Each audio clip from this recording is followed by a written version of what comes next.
sehingga 5 kelurahan ini bisa segera mengakses dana ini. Dan bagi Bapak Mama, tolong kami harapkan kerjasamanya untuk melengkapi semua berkas yang sudah ditentukan oleh teman-teman kami, teman-teman di lapangan, untuk Bapak Mama bisa segera melengkapinya dan kami juga bisa lebih cepat untuk memprosesnya berkaitan dengan pembukaan blokir di Bank BRI. Begitu. Terima kasih Pak. Terima kasih, selamat siang, salam sehat untuk kita semua. Tuhan memberkati. Izin kakak betul. Kakak mungkin ini tadi live TV ini. Kakak mungkin soal mungkin rangkuman soal total anggarannya, total penerimanya, kemudian realisasinya untuk Kota Kupang seperti apa? Oke. Baik, jadi untuk total penerima bantuan stimulan perbaikan rumah di Kota Kupang sebesar 150 miliar 985 ribu rupiah. Ulangi, 150 miliar 985 juta rupiah untuk 12.192 penerima atau 12.192 KK dengan kategori rusak ringan 10.926 ya, 10.926 KK, rusak sedang 863 KK, dan rusak berat 403 penerima atau 403 KK. Nah, sampai dengan hari ini sudah ada 48 kelurahan dari 51 kelurahan yang kami selesaikan pembukaan buku rekening, dan masih tersisa 3 kelurahan lagi yang sementara berproses. Nah, dari 48 kelurahan tersebut sudah ada 5 kelurahan yang kami buka blokir dananya di BRI. Jadi untuk 5 kelurahan yang sudah dibuka blokirnya itu silakan Bapak Mama bisa mengakses dananya, yaitu Kelurahan TDM, Kelurahan Bonipoi, Kelurahan Todikiser, Kelurahan Oipura, dan Kelurahan Naikotin 2. Nah, kelurahan-kelurahan ini memang belum semuanya mengumpulkan SPJ, tetapi yang sudah SPJ lengkap kami buka blokirnya.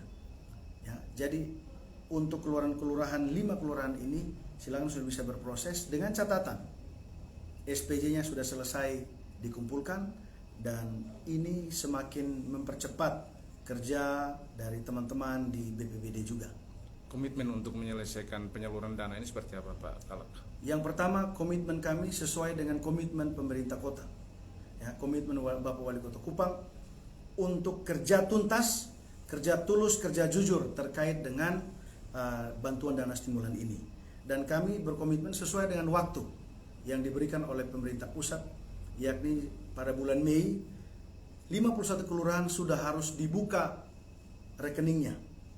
Dan hari ini 4 April 2022 kami sudah menyelesaikan pembukaan rekening di 48 kelurahan. Jadi masih tersisa 3 kelurahan yang berproses, sehingga 48 kelurahan ini juga sudah bisa melengkapi SPJ-nya, ya, menerima teman-teman dari BPBD untuk melakukan verifikasi dan validasi di lapangan, sehingga lebih mempercepat pekerjaan kami di BPBD untuk proses-proses pencairan ini. Terkait saudara-saudara kita yang terdampak seroja tetapi belum tercover dalam data penerima seroja kali ini, kira-kira seperti apa? Terkait dengan saudara-saudara saya, saudara-saudara kami yang adalah korban seroja tahun lalu tetapi belum tercover, kami harapkan saudara-saudara untuk menghubungi lurah, karena kami akan mengeluarkan pemberitahuan juga untuk diusulkan kembali ke kami terkait dengan kerusakan-kerusakan yang dialami oleh masyarakat, tentunya 30% ke atas kerusakannya. Jadi kami mohon kerjasamanya. Kalau hanya untuk Bapak Ibu yang kerusakannya mungkin hanya 1 seng, 2 seng, atau 5 seng, kami pikir itu mungkin bisa dilewati saja, supaya masyarakat yang betul-betul membutuhkan dana ini, itu yang harus kami bantu betul-betul dengan dana stimulan. Dan Bapak Ibu, Bapak Mama, warga masyarakat Kota Kupang harus pahami bahwa ini kami tidak menggantikan full tapi dana stimulan. Ini adalah stimulus saja, rangsangan saja untuk warga masyarakat untuk perbaikan rumah yang sudah rusak akibat Seroja tahun yang lalu.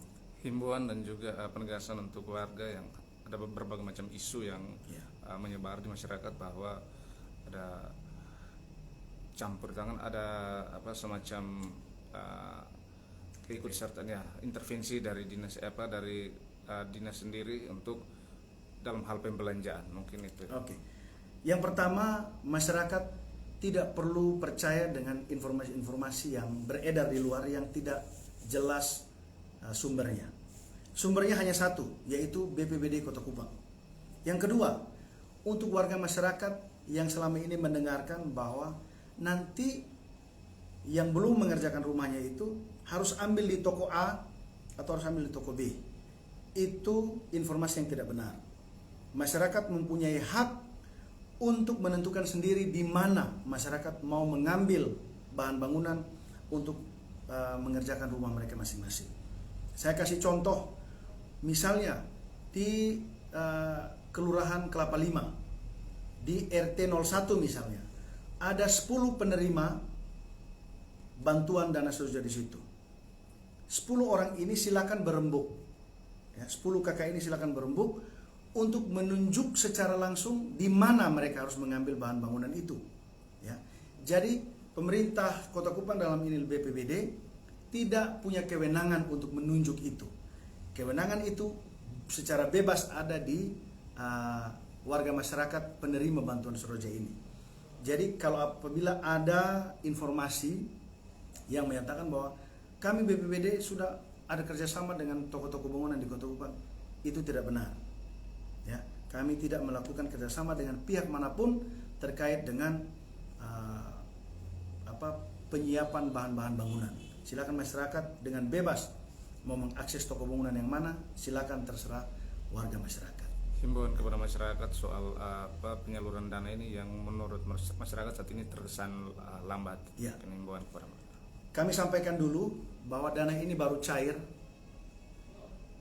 tanggal 31 Desember yang lalu. 31 Desember 2021 yang lalu. Bencana ini terjadi tanggal 4 April tahun 2021. Dananya baru cair pada saat atau pada akhir tahun. Dan kami diberikan waktu 5 bulan untuk menyelesaikan itu. Dengan mekanisme, dengan tahapan-tahapan yang tidak gampang. Oleh sebab itu, kami terus berkomitmen untuk menyelesaikan tepat waktu. Sudah 48 kelurahan yang kami lakukan pembukaan buku rekening. Dan tersisa 3 kelurahan yang masih berproses. Oleh sebab itu, komitmen kami jelas. Percepatan kami lakukan, tetapi masih ada dalam ranah atau dalam aturan yang diberikan oleh pemerintah pusat, dalam hal ini BNPB. Dana ini adalah dana negara yang pengelolaan pun harus sesuai dengan kaidah-kaidah yang ditetapkan oleh pemerintah pusat, dalam hal ini oleh BNPB. Terima kasih Pak Kalak. Terima kasih, salam sehat untuk kita semua. Salam tangguh.